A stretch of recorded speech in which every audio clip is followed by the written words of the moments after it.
So you just talked about the challenges that the youth court faces in regards to working with young people that come to you that have such a huge set of issues. So can you talk a little bit about some of the successes though when they do engage, and how the youth court has helped them to engage with the process? Yeah. Well, I mean, that in itself is a multi-layered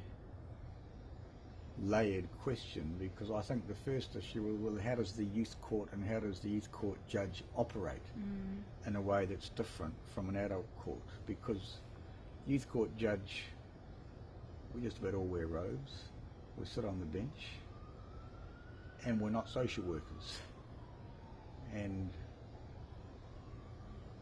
our role is important. Our role as the decision maker and the authority figure is important. But I think we've got to do that in a way that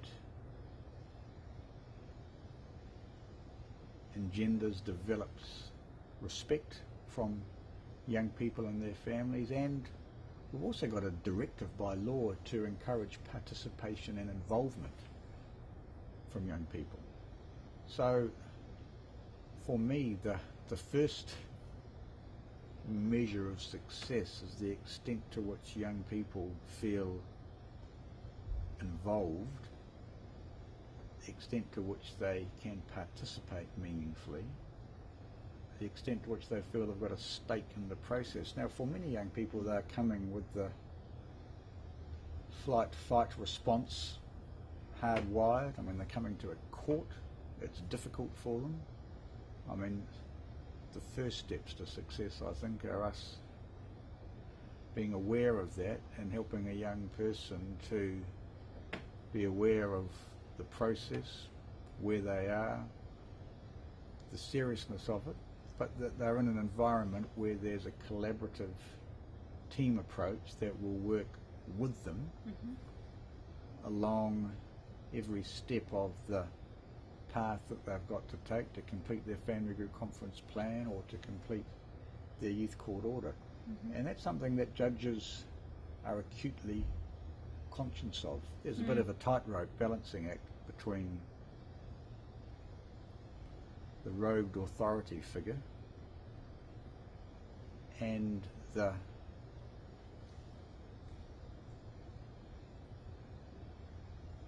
same person who's part of a collaborative team approach that's getting a young person up to the mark to be involved and to participate and to own their responsibility to participate in the series of plans and programs they've got. So that might not be the answer you were thinking of first of all, what does success look like? But from the judge's point of view, success begins to look like when we see a young person who is respectfully treated and buying into the process and knowing who it is who is involved in that person's life. Because in an intervention with a young person, I mean, you can use all the jargon you want, like multi-systemic and therapeutic community-wide care, but they're all talking about systems, because every young person's life is part of a wider system, and success is going to look like tapping into and working in all those systems, which are usually the family systems and